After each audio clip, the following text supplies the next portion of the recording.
O Concello de Pontevedra aprobou esta mañá en Xunta de Goberno a aceptación formal da cesión de terreos das comunidades de Montes, de Tomeza, Marcón e a Canicouba para o novo Parque Forestal da Fracha. Unha cesión de vale por 30 anos, prorrogables a outros 30. Aceptamos esta cesión, que é unha cesión gratuita.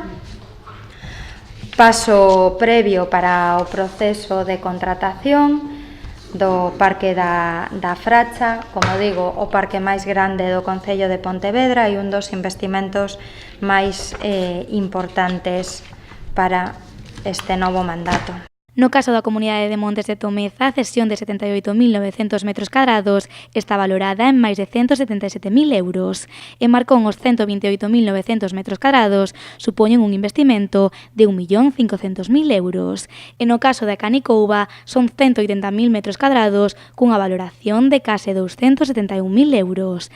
En total, isto supón un investimento de actuación de máis de 600.000 euros. Este investimento do que falo dicía que é unha primeira actuación porque a cantidade global na que se vai a manexar nesta posta en marcha coa correspondente taxa ou cuota ou, digamos, cifra de mantemento vai a chegar casi aos 2.700.000 euros, vale? Esta cifra é a cifra final co mantemento.